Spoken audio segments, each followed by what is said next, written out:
ta'ee mootummaan baajata ramadee fi nyaachisuu baasuu danda'utti galchaadhe ajaja dabarsee isa kanarratti garuu heeroo haaraa argadheera. Achi guyyuma lama booda guyyaan sun wixata ture gaafa 23ti roobii deebisaa fidaadhanii gaafa roobii sana nuti sirratti argamuu hin dandeenye geessaniif dhiisanii yoo hin beeknu haalli nageenyaa gaariin ture magaalaa kana keessas akkuma biyyaattu amma gaa turanii manni murtii godina adda Gammachis bakka tursiistaniiti baasaati bakka poolisii beekamaa galchaa jedhee manni murtii ajajeette. Mana hidhaa dhoksaa tursaniiru jechuudha moo maatti bareen baaseeraa sun immoo poolisii dubbate gaafa sana jirratti bakka tursan. Ijoolleen isa waliin himataman nama kurdaan akka bukaatoo isaa irraa dhageetti nuyi lafa jalatti dhabneetu nuyi midhaan nurraa kutaniitu mana fincaaniitu ni dhaniitu biyya taa'aadha. Yookiin waajjira poolisii qaamni seeraa beekutti nuniini lafa jalatti dhabnee jirra mana fincaaniitti dhabnee midhaaniif bishaan argachaa hin jirru guyyaatti baajata nama tokkootiif guyyaa guutuu namni tokko nyaatee dhuguun qarshii 20 kan nuu ramadamu. Achi laashee bishaan shaayii ciree laaqan irbaataaf qarshii nama tokko guyyaa guutuutti qarshii 20.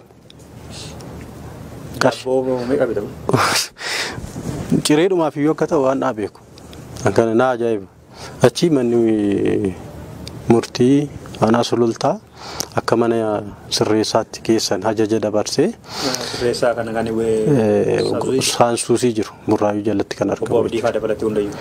Achi keessa jedhanii ijoollee kaan geessanii akka isaan achumatti hambisaniin odeeffannoo qabna ture gaafa deddeebisanii sulultaa irratti baatii 4 guutuu deddeebistanii nama kana irratti homaa fiduu hin dandeenye kanaan olitti faayila nama kana galmee nama kana cufeeraa. Amma himanni kun isuma Burraayyuu sana gangalatee as ga'e. Ji'a 4 guutuu homaa irratti fiduu hin dandeenye jedhanii galmee cufanii. Fixeera kan jedhe poolisiin maal jedhe sila qorannoo poolisiin hin xumurreedha. Achi xumureeraa himannaa bana eenyu warri poolisni himannaa irratti banuu malee abbaa langaara wanni godhu. Himannaa irratti banuu malee xumureera qorannoo kan jedhe ijoollee namoota kurnan abdii malee. Abdii malee inni abdii ilaallatudha. Abdii ilaallatudha. Isarratti garuu qorannoon xumurreedha. Achi beellama kan nuti irratti hin hirmaanne jira gidduutti beellama meeqaffaa yoo akka ta'e hin beeku galmee isaa irraa xumura manni murtii godina addaa aanaa sulultaa. Achi osoo nuti qorannaan xumuriin manni murtii godina addaa sulultaa nurratti cufee galmee jedheetu waliyyannoo godina mana murtii olaanoo godina addaa kan naannawaa Finfinnee gara Saaris Gootaraa bakka jedhamu kan jirutti waliyyannoo gaafata. Inni manni murtii aanaa sanaa silaa ji'a 4 ta'eera hanga yoonaatti waan qulqulleessitan hin qabdanii. Oomaa waan irratti finnee waan hin qabneef kanaan olitti ni ilaalu galmee nama kanaa jedhanii xurraa cufan. Kan waliyyannoo gaafatan. Waliyyannoo gaafatanii sanas achittis amma kana guyyaa gaaf tokko nuti akka maatiitti yoo guddate torbee 2 waan hin caalleef gaafanni Burraayyuutti hidhamee jiruudha kan deddeebinu sayyuu meetira 30 irratti kan isa dubbisnu turre. Sanaan booda eessa akka jiruuf maaliif sababa wanti beeknu hin jiru. Takkaas arginee hin beeknu. Jaaf amma agartanii hin beektanii aqxanii gaafattanii. Aga guyyaa har'aatti illee. Eessa akka jedhamu hin beeknan.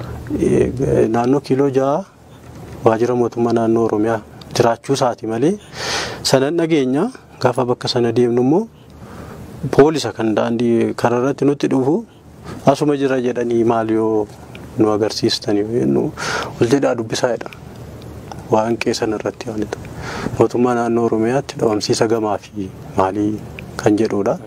Mana hidhaa jedhaa hin jedhu mana hidhaa amma deemigaa jedhanii nu argatu. Haala kanaatiin kan deddeebi'aa turre manni murtii olaanaa achi jiraachuu inuma dhagahama hin odeeffama. Achi warri ba'anii fanu dubbatu. Hundu dubbatama waan hawaasummaa irrattis dhagaa turre akka achi jirus odeeffannoo nama qabna. Achi gaafa adoolessa 29 2020 godina addaa naannoo Finfinnee mana murtii olaanaatti na dhiyeessan isaanis irrumaa cufan haala sana guyyum sanatti. Achi mayonatti ragaan hin jiru. Ragaa irratti hin finne. Sulultaa raggaasanii jiru. Isuma kan sulultaa sana raggaasisan. Deebisaniitu ta'ee mootummaan baajata ramadee fi nyaachisuu baasuu danda'utti galchaadhe ajaja dabarsee isa kanarratti garuu heeroo haaraa argadheera. Achi guyyuma lama booda guyyaan sun wixata ture gaafa 23ti roobii deebisaa fidaadhanii gaafa roobii sana nuti sirratti argamuu hin dandeenye geessaniif dhiisanii yoo hin beeknu haalli nageenyaa gaariin ture magaalaa kana keessas akkuma biyyaattu amma turanii manni murtii godina addaa Gammachis bakka tursiistaniitii baasaati bakka poolisii beekamaa galchaa jedhee manni murtii ajajeette. Mana hidhaa dhoksaa tursaniiru jechuudha moo maatti bareen baaseeraa sun immoo poolisii dubbate gaafa sana irratti bakka tursan. Ijoolleen isa waliin himataman nama kudhan akka bukaatoo isaa irraa dhageetti nuyi lafa jalatti dhabneetu nuyi midhaan nurraa kutaniitu mana fincaaniitu ni dhaniitu biyya taa'aadha. Yookiin waajjira poolisii qaamni seeraa beekutti nuniini lafa jalatti dhabnee jirra mana fincaaniitti dhabnee midhaaniif bishaan argachaa hin jirru guyyaatti baajata nama tokkootiif guyyaa guutuu namni tokko nyaatee dhuguun qarshii 20 kan nuu ramadamu. Achi laashee bishaan shayii ciree laaqan irbaataaf qarshii nama tokko guyyaa guutuutti qarshii 20. Ciree dhumaaf iyyuu akka ta'u waan dhaabeeku akkana na ajaa'iba. Achi manni murtii aanaa sulultaa akka mana sirreessaatti keessan ajaja dabarsee sirreessaa kana kan saansuusii jiru Burraayyuu jalatti kan argamu. Achi keessa jedhanii ijoollee kaan geessanii akkasiin achumatti hambisanii odeeffannoo qabna ture gaafa deddeebisanii sululta irratti baatii 4 guutuu deddeebistanii nama kana irratti homaa fiduu hin dandeenye kanaan olitti faayila nama kana galmee nama kana cufeeraa jedhe. Amma himanni kun isuma Burraayyuu sana gangalatee as ga'e. Ji'a 4 guutuu homaa irratti fiduu hin dandeenye jedhanii galmee cufanii. Fixeera kan jedhe poolisiin maal jedhe sila qorannoo poolisiin hin xumurreedha. Achi xumureeraa himannaa bana eenyu warri poolisni himannaa irratti banuu malee abbaa langaara wanni godhu. Himannaa irratti banuu malee xumureera qorannoo kan jedhe namoota kurnan abdii malee. Abdii malee inni abdii laallatudha. Abdii laallatudha. Isarratti garuu qorannoon xumurreedha. Achi beellama kan nuti irratti hin hirmaanne jira gidduutti beellama meeqaffaa yoo akka ta'e hin beeku galmee isaa irraa xumura manni murtii godina addaa aanaa sulultaa. Achi osoo nuti qorannaan xumuriin manni murtii godina addaa sulultaa nurratti cufee galmee jedheetu waliyyannoo godina mana murtii olaanoo godina addaa kan naannawaa Finfinnee gara Saaris Gootaraa bakka jedhamu kan jirutti waliyyannoo gaafata. Inni manni murtii aanaa sanaa silaa ji'a 4 ta'eera hanga yoonaatti waan qulqulleessitan hin qabdanii. Oomaa waan irratti finnee waan hin qabneef kanaan olitti ni ilaalu galmee nama kanaa jedhanii turre cufan. Kan waliyyannoo gaafatan. Waliyyannoo gaafatanii sanas achittis amma kana guyyaa gaaf tokko nuti akka maatiitti yoo guddate torbee 2 waan hin caalleef gaafanni Burraayyuutti hidhamee jiruudha kan deddeebinu sayyuu meetira 30 irratti kan isa dubbisnu turre. Sanaan booda eessa akka jiruuf maaliif sababa wanti beeknu hin jiru. Takkaas arginee hin beeknu. Ji'a amma agartanii hin beektanii haqxanii gaafattanii. Akka guyyaa har'aatti illee. Akka jedhamas hin beektan. Naannoo kiiloo 6 waajjira mootummaa naannoo Oromiyaa jiraachuu isaati malee sanan dhageenya gaafa bakka sana deemnu immoo poolisa kan daandii karaa irratti nutti dhufu asuma jira jedhanii maaliyoo nu agarsiistanii nu wal jedhaa dubbisaa jedha waan qeessan irratti waan ta'u mootummaa naannoo Oromiyaatti dhabamsiisa gamaa fi maalii kan jedhudha mana hidhaa jedhaa hin jedhu mana hidhaa amma deemi gaa jedhanii nu argatu haala kanaati kan deddeebi'aa turre manni murtii olaanaa achi jiraachuu inuma dhaga'ama hin odeeffama achi warri ba'anii fanu dubbatu. Handu dubbatama waan hawaasummaa irrattis dhagaa turre akka achi jirus odeeffannoo nama qabna. Achi gaafa adoolessa 29 2020 godina addaa naannoo Finfinnee mana murtii olaanaatti na dhiyeessan isaanis hirrumaa cufan haala sana guyyum sanatti. Achi mayonatti ragaan hin jiru. Ragaa irratti hin finne. Sulultaa raggaasanii jiru. Isuma kan sulultaa sana raggaasisan. Deebisaniitu gaaf sanaan yeroo jalqabaatiif mana murtiitti naanni dhiyaatu ija kiyyaan argu kan daqiiqaa 2 waan ta'e nu kennanii walitti sinnee walii haasawuu danda'e ijaan argeera gaaf sana jechuudha. Gaaf mana murtii godina addaa naannoo Finfinnee kan naannoo Saaris jirutti dhiyaadhe sana. Haala kanaan. Ergasii immoo maal keessa jiru? Gaafa sana baasaa jedhe manni murtii godina addaa. Amma rakkoon biyya kanaa. Maaf hin ba'u jedhani gaafa. Amma rakkoon biyya kanaa maal ta'a beektaa? Manni murtii qaama ittiin haa ba'uuf hin bahiin kan jedhu murteessee humna ittiin baasu waan qabu natti hin fakkaatu. Galmee irraa xumureera jedha malee irraa cufeera jedha malee haa ba'u bilisaan yookiin mirga wabiin haa ba'u jedhee ajaja hin dabarsu. Kan iddoo meeqattis deemnee irra iyyanneerra. Iddoo itti iyyannutti manni murtii maal jedheree galmee irraa cufeera irratti fiduu hin dandeenye. Erga manni murtii galmee irraa cufee maaliif yookiin mirga wabii yookiin bilisa jechuu hin dandeenye. Maaliif hin gaafanne abukaattoon obbo Abdii yookaan isinillee mirga galmeen irraa cufame ergammoo namtichi hin dhabne ta'ee mirga manni seeraa qaama bilisa taasisuu kan jedhamu tokko jira. Isaatiin maaf hin gaafanne abukaattoon isaa maamilli keenya hidhaa jira. Himannaa irratti hin banamne manni murtii galmee isaa cufeera wabiidhaan naa baasa yookaan bilisaan naa baasa jedhee maaf hin gaafanne abukaattoon isaa. Waan baratamuu qabu tokko haala biyya kana keessatti waan baratamu kan manni murtii haa ba'u jedhee bilisallee jedhee mirga wabiillee eegameef yeroo poolisitti ittiin baasiin hin argina. Manni murtii yoo barreesse walaqaa balleessallee malee yookiin haa ba'u jedhee ajaja dabarsa malee qaama dhaqee achi iddoo turtii nama sanaatii baasu humna akkasii hin qabaatu na fakkaata.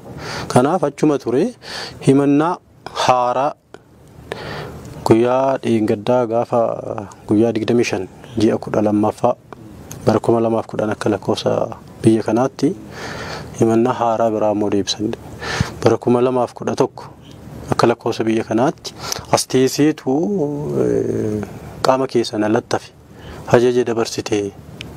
ajaja dabarsitee qaamni sun badii raawwate gara kibba Oromiyaa Booranatti.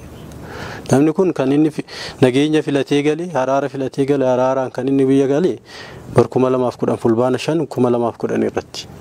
Amma waanumatti nama kana mana hidhaa tursuu barbaadaniin osoo magaalaa kana keessaa hin bahiin akkamitti qaama lattafeef ajaja kennuu danda'u. Ergammoo eenyuun qaamni lamattafee kun? Woboo bosonatti hafe gara kibbaa jiruuf ajaja dabarsite. Isaan dhiyeessanii? Uumaa wanti dhiyeessan hin jiru. Amma isa himanni dhumarratti itti qabamee jiru. Godina moo eenyutu qabe kana moo himannacha isatti banani? Komishiiniin poolisii Oromiyaati aanum sulultaatti deebisanii galmee irraa cufamee ilaali. Dura ajjeechaa nama dhuunfaati komishiinii poolisii Burraayyuuti achi immoo deebisanii osuma achiin bahiin socho'an hin ta'in faawanii haaraa. Galmee haaraa. Achi innu maal jedhaan mana murtii sanaan akkasiin furmaata naan kennine nan beeka. Anas nan deddeebisiinaati. Ofii sirrakkatiina poolisa na wajjin dhufu kanas sirrakkisiina. Qorataadha jedhanii kan na waliin dhufan kanas amma rakkatanii akkasumatti na tursiisa. Gaafuma gaheera bakka bayyetta'u illee na baasa. Maa rakkattu na wajjiniin. Ani osoo dhugaadha ta'ee akkamittiin ani magaalaa kana keessa taa'ee qaama halattafiif ajaja dabarsa. Gaafii nan dabarsu sana intelijensiin biyya kanaa eessa tureeyyu. Maaf waggaa tokko ol naa eege. Waggaa tokko osoo dhugaadha ta'e maaf waggaa tokko ol na eega. Kanaaf furmaata naan kennitan sinis waan ta'eef akkasumatti illee na tursaa na tursitan. Nan deddeebisiina yeroo 14f beellama 14 guyyaa 14 irratti qabachaa hagammaatti. Amma kanattumaa furmaata tokko sinirratti hin arganne yoo lammii lammaffaa ta'eera ta'ee argame. Nutis dhaalataa biyya kanaati lammii lammaffaa yoo ta'e sana mana beeksisaa qofa. Amma sinis natti rakkattan achuma na tursiisaa iddoo na tursiistanii gaabba ijjattoo hin agadhiisaa jedhee haariidhaan dubbate mana murtiitti. Yeroo jalqabaatiif abukaatoon falmee fi nama kana baatii jaaguutuu irratti osoo dhimmi nama kanaa dhugaadha. Dhugaadhumaan himannaa isaa waan itti ta'e namni tokko balleessaa 2-3 yoo qabaate gaafuma jalqabaa sana itti dhiyeessu tureeyyu.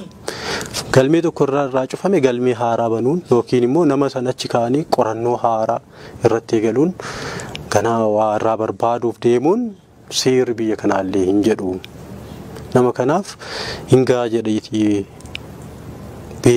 mirga wabii isaa eegaaf yookiin bilisa jettanii gadhiisuu qabdu. Seeruun biyya kamiirratti namni tokko yoo yakka dalageera ta'e yoo to'annoo seeraa jala galee yakki isaa sun 2 isaa ta'u 3 isaa ta'u gaafa hunduraatti dhiyaata tureeyyu. Kana nama kanaas kaanii qorannoo haaraa gara kibbaatti nama ergine jechuun kun waanuma ija seeraatiin illee dhugaarraa fagaatu natti fakkaata. jedheeni abukaatoonis nu falmee maatiin amma ammaatti argee hin beeku dhaddachumallee banaan turre maatiin irratti ilmaatee hin beeku jedhanii ana ala dhaabadheessuma hin jiru ala na yaamsisanii ala kanaan gaafsanayyuu amma tokko dhaddacha sana walakkaasa dhagge. Gaafa godinaati. Isuma godina addaa naannoo Finfinnee aanaa sulultaatti gaafa dheengadda gaafa dubbisatti darbe kan gaafsana seeneera dhaddacha irratti waan ta'e inni dubbatus kanan dhagee jechuudha. Galatoomi nama waan naasii gaafachuu fedhu tullee dursitee naa kaaftee maal jedhu ture ka jedhu tokko akkan karaa duubaa dhageettis tokko sumatatti kana anas abbaa alangaas abbootii seeraas poolisoota qorattoota yakkaas hin naannessiinaan dadhabsiisinaa hidhaan kiyya hidhaa siyaasaati. Ilaalcha siyaasa kiyyaaf ni hidhama. Kanaaf gaafa fixattannatti maa jedhanii kan jedhu tokko dhaga'een turetu dubbatte. Akka biraa immoo namoota arganiin qabsootti cimaa qabsoo garaa nagaa amananii galtanitti cimaa gaagama lubbuu gaafata ta'aa yookaan yeroon dheerata malee Oromoon bilisoomuu hin oolu kan jedhu dubbatudha nuguma. Waanni ani la beekta abdiini osoo biyya kanatti deebi'een dhufin illee akka daran iyyuu barbaadamaa ture hin beekna nutis akka maatiitti. Anis immoo sirriitti hin beekuu kan na dandeessise baatii 9 guutuu waa'uma isaa qofa akka na gaafachaa turan maayikilaawitti hidhamee hin barbaadu baay'ee durayyuu sirna duraa keessatti iyyuu. Erguma biyya galeellee bakka inni socho'u maratti akka nama jala ergaa turan. Gaafuma adda bilisummaa Oromoo waajjira isaa banatu haanaadhuma irratti dhalanne irratti akka konkolaataan ittiin deeme fa'i gommaa isaa fa'i qilleensa gadhiisuudhaan ta'an yookiin tarii konkolaataan sun innaa yaabbatee ittiin socho'u yookiin garagalee lubbuun isaa fa'i miidhaan irra galu fa'i waa yaadamaa ture kunis hin beeka nutis akka maatiitti itti himaa turreerra. Waanuma qulqulluu sabni kun barbaadu qulqullummaa uummata kanaaf hojjetanii rabbuu nama heegaa jedha. Sanatti amanaa namni dhalatee sigaa inuma darbuu waan hin oolleef immoo waanuma qulqulluu hojjetanii darbuu wayya waan jedhutti amanaa. Egaa waanuma jalqaba qabatee aga dhumaatti itti cichee dhaabbachuu isaati. Akka yakkamaas isa fakkeessee amma yoonaatti iddoo hin beekamnetti iddoo maatii fi abukaatoon seeraa isaan arginetti waan aarsaa kana kaffalaa jiruudha malee kun beekamaadha eenyuma fuulduratti uummanni Oromoo martis akkasitti nu hubatee yaadan. Tole daawwattoota keenya gara xumuraatti jirra qophii keenya har'aa. Mee amma obbo Abdii isa erga Budraayootii fuudhamanii deemanii si'a lama agartanitti fakkaatu tokko sadaffaa isa dhuma kanarraa kan akkama jettanitti kan sulultaatti himataman. Inni jalqabaaf immoo agartan gaafa mana murtii godina addaatti dhiyaatanidha. Daqiiqaa lamaan wal dubbisnee jettanii. Maarsiin jedhan waa'ee malee haasofta maarsiin itti dhaammatanii nageenyi isaanii akkamidha?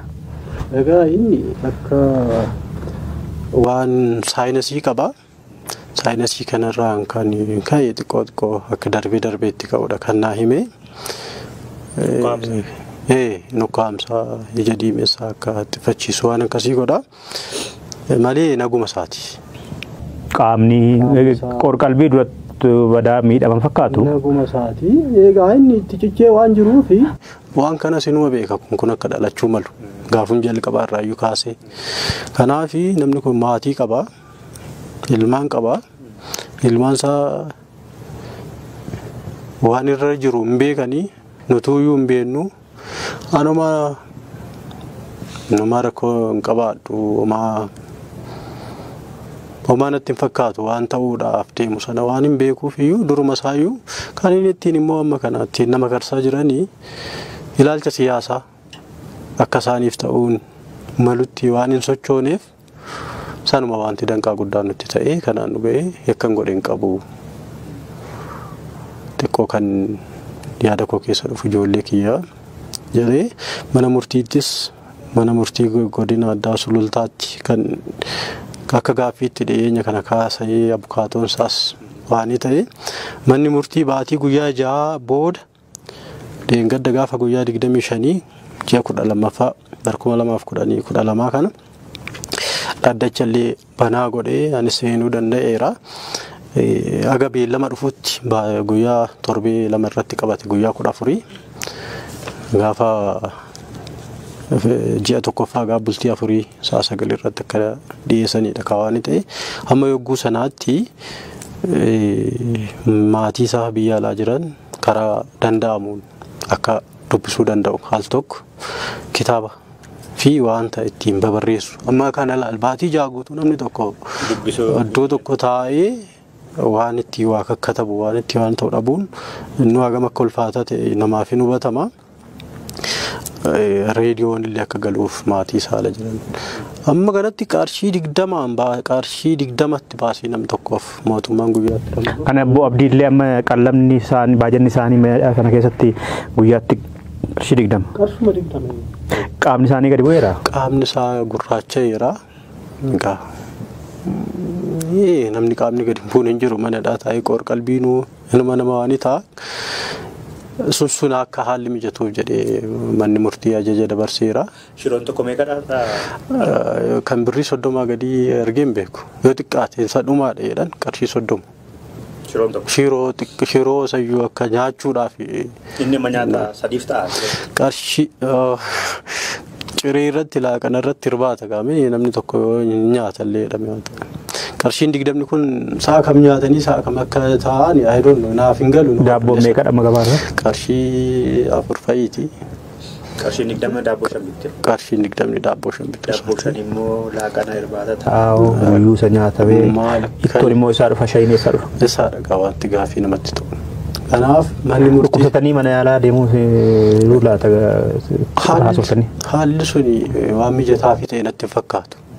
Yeroo dhumatti ka'ee attifachiises waan ta'ee ofuma isaatii deebi'ee waan dhiisudha yoo ta'e malee yaalii tokkoffaa iddoo mana hidhaa seeraan beekamaa miti namni kun kan jiraatu. Waajjira mootummaati. Waajjira mootummaatti immoo itti deemanii gaafachuun ni ulfaata. Meegaa akka manni murtii ajaja nuu dabarsetti karaa maatii namni tokko yookiin namni lama filatamee namni tokko yookiin namni lama filatamee waraqaan eenyummaa isaanii irree iddoo inni jiru sanatti koppii godhanii kaanii nama dhaqu sana qofaadhaaf akka eeyyamamu. Amma nuti kan ajajamee ture gaafa godina addaa sanas uumamtuu dhaqee dubbisnee hin beeknu. Egaa manni murtii yeroo jalqabaatti ajaja akkasii kan nuu dabarse dheengadda waan nuu dabarsee fi amma mee maal akka nuun jedhan hin beeknu giddoo kanatti deemuudhaaf qophaa'an jirra. Tarii nu eeyyamuu danda'u yoo nu eeyyaman ashu. Muummichi ministeeraa Itoophiyaa yoggaa waadaa galan muummicha ministeeraa ta'anii muudaman kan isaan haasaa godhan keessaa tokko otoo nama hin qoratiin dursinee hiinee hin qorannu nama ajjeesuu mu'amuudha kan miilas muraa ture uunuudha ihaadegiidha caffee keessatti akka jedhanii haasaaniiru.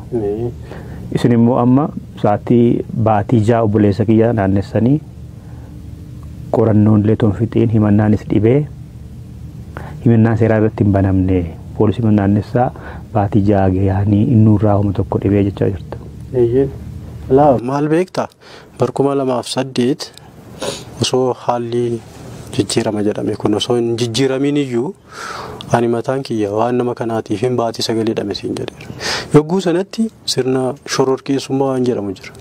Namni tokko shororkeessummaan illee himatamte baatii 4 keessatti si xumuramuu qaba. Dhimmi kee yookiin himannaa sitti dhiyeessaniitu gara biraatti si dabarsu yookiin immoo furmaata argattee baataadha seerri jiru jechuudha. Amma immoo himannuma tokko malee baatii ja'a guutuun seera akkamii akka jedhu hin beeku. Akka isaan jedhanitti qorannoodhaaf namoota sergineerra gara Booranaatti jedha. Ganaadhaarraa ganaa ergamu ji'a ja'a booda kan qorannoodhaaf gara Booranaatti mootummaan qorannoo akka gaggeessuuf ergineerraa deebii qorannoo sana eeggachaa jirra. Inni kun shororkeessummaa holii haa ta'u shororkeessummaa sana deebii haa ta'u maal jedhamee akka waan ta'amu hin beeku. Muummichi ministeeraa osoo hin qoratiin inni jedhan sun egaa faallaa ta'ee waan argame natti fakkaata akka kiyya. Isa dhumaa gaaffii hoggaa inni biyya hin dhufin otoo Abdiin biyyatti hin galiin wanti qol qalbiin keessan miidhamaa akka ture maatiin abbaansaa haatisaa akka yaaddaa turtan kaaftaniittu amma immoo ni dhame. Maal keessa jira qalbiin keessanii fi kan abbaasaa faallee obbolaa? Egaa akkuma dura si hime ati kiyya isoodhuma waa'ee isaa yaadduuti lubbuun ishee illee gandachee kanarraa darbe hin beekna waan sana qaamni mootummaa sinuma nu beeka kan naannaa keenya bulchaa jiru kan godinaa kanaanaa inuma beeka osuma beeku waan harka nurra qabachaa ture na fakkaata yeroo ammaa kana osoo abdiin mana hidhaa keessa jiru abbaan keenya gara waggaa 80tti dhiyaate 80 iyyuu hin caala muriinsa qaama mootummaa poolisii gara 30 ta'an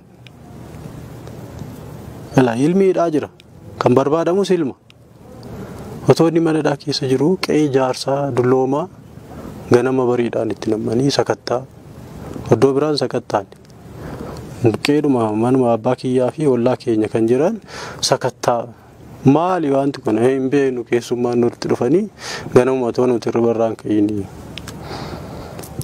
yeroo wayyaanii sanayyuu waan ta'e nurratti hin taa manni wayyaanii sakattamni hin takkaayyuu waan akkasii kana tuma beekanuuti waan ati gooteef maatii keetti hin gaafatamu hamma immoo qe'ee jaarsaa maaliif akka sakatta'amuu fa'i barbaachise naaf hin galle qe'ee jaarsaa fa'i sakatta'aa turanii jaarsi immoo umuriin isaanii sokkeeraa isaaf ilma hangafaatilleetii qoor qalbiin isaa baay'ee waan ta'a achumaan dhufaa maal anatu waan dhibee koronaa kana fayyee wal sababeeffadhee dhuftanii somaa wanti jijjiirama fiddan hin jiru nuti yaallee dadhabnee hambisa malee baay'ee yaada guyyumaan yaadaan badaa naan jedhu ijoolleen abbaa kee. Waa qaamaan tuttuqaniiru rukutaniiru qabeenya fuudhamee jira. Qabeenya fuudhamne. Waan dubbatan maaliin dhuggaa dhufan maaliif dhufneeru?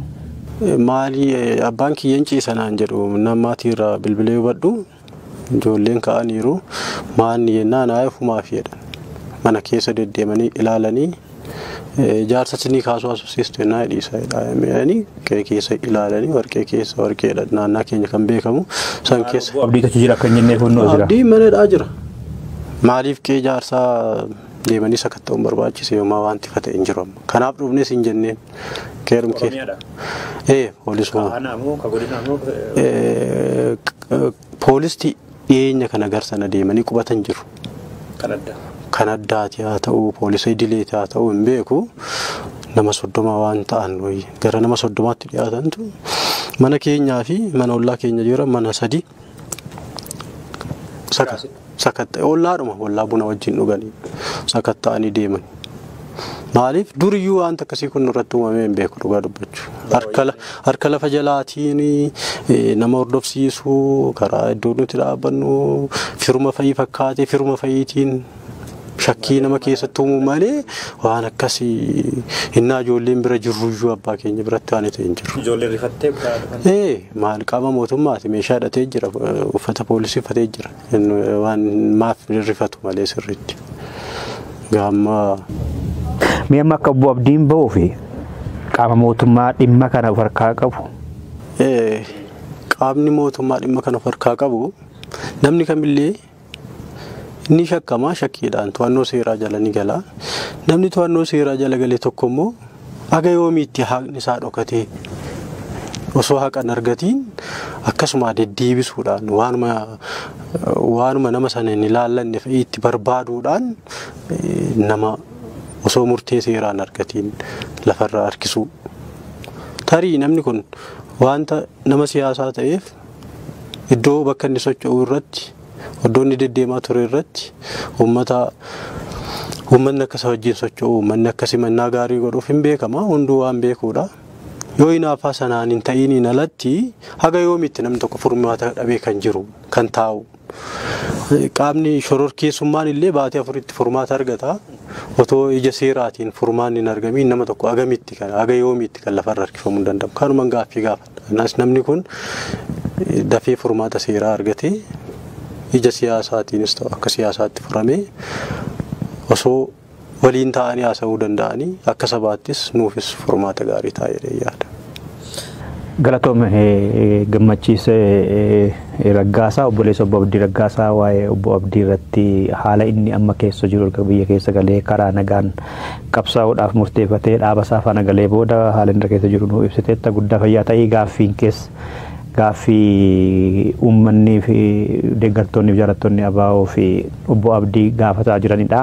Kanaaf qaamni mootummaa akka dhaga'ee deebii itti kennu abdii keenyadha. Dhimma kanaan wal qabatee abukaattoo obbo Abdiis qaama mootummaa irraas immoo namni deebii kennu akka irratti yaada kennatan ni yaalla gara fuulduraatti. Daawwattoota keenya qophii dimokiraasii irraa kanumaan xumurree jira. Waan hordoftaniif guddaa galatoomaa jedha. Namni qopheessaan qophii kanaa Dassoo Duulaati. Ogeessonni kaameeraa keenya Habtaamuu Abarraa fi Geetuu Alamaayyooti. Guyyaa biraa qophii biraa qabannee deebinaa nu hordofuu keessaniif guddaa galatoomaa jedha. Asirratti yaada qabdan qophii ONN irratti ONN cimsuufis haa ta'u akka feetanitti yaada kennachuudhaaf karaa fuula Feesbuukii keenya Oromiyaa News Network Finfinnee akka jedhu yookaan karaa YouTubii keenya irratti yookaan immoo karaa bilbila keenya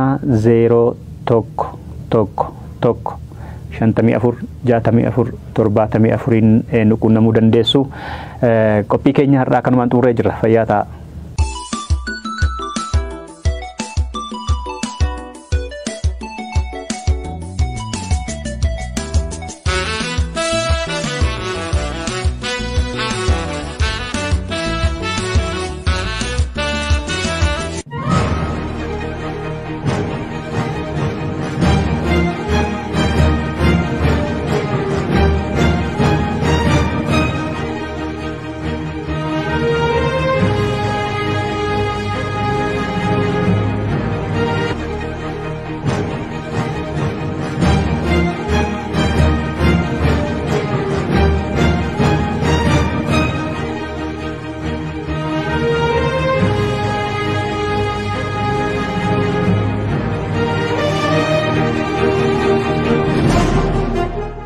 mootummaan baajata ramadee fi nyaachisuu baasuu danda'utti galchaadhe ajaja dabarsee isa kanarratti garuu heeroo haaraa argadheera. Achi guyyuma lama booda guyyaan sun wixata ture gaafa 23ti roobii deebisaa fidaadhanii gaafa roobii sana nuti sirratti argamuu hin dandeenye geessaniif dhiisanii yoo hin beeknu haalli nageenyaa gaariin ture magaalaa kana keessas akkuma biyyaattu amma turanii manni murtii godina adda Gammachis bakka tursiistaniiti baasaati bakka poolisii beekamaa galchaa jedhee manni murtii ajajeette. Mana hidhaa dhoksaa tursanii jechuudha moo maatti bareen baaseeraa sun immoo poolisii dubbate gaasana achirratti bakka tursan. Ijoolleen isa waliin himataman nama kudhan akka bukaatoo isaarraa dhageetti nuyi lafa jalatti dhabneetu nuyi midhaan nurraa kutaniitu mana fincaaniitu ni dhaniitu biyya taa'aadha. Yookiin waajjira poolisii qaamni seeraa beekutti nuniini lafa jalatti dhabnee jirra mana fincaaniitti dhabnee midhaaniif bishaan argachaa hin jirru guyyaatti baajata nama tokkootiif guyyaa guutuu namni tokko nyaatee dhuguun qarshii 20 kan nuu ramadamu. Achi laashee bishaan shayii ciree laaqan irbaataaf qarshii nama tokko guyyaa guutuutti qarshii 20. Ciree dhumaaf iyyuu akka ta'u waan dhaabeeku akkana na ajaa'iba. Achi manni murtii aanaa sulultaa akka mana sirreessaatti keessan ajaja dabarsee sirreessaa kana kan saansuusii jiru murraayuu jalatti kan argamu. Obbo Abdii faa dabalatee hundayyuu. Achi keessaa jedhanii ijoollee kaan geessanii akka isaan achumatti hambisaniin odeeffannoo qabna ture gaafa deddeebisanii sululta irratti baatii 4 guutuu deddeebistanii nama kana irratti homaa fiduu hin dandeenye kanaan olitti faayila nama kana galmee nama kana cufeera. Amma himanni kun isuma burraayyuu sana gangalatee as gahe. Ji'a 4 guutuu. Homaa irratti fiduu hin dandeenye jedhanii galmee cufanii. Fixeera ka jedhe poolisiin maal jedhe sila qorannoo. Poolisiin hin xumurreedha. Achi xumureera himannaa bana eenyu. Warri poolisni himannaa irratti banuu malee abbaa langaara wanni godhu. Himannaa irratti banuu malee xumureera qorannoo kan jedhe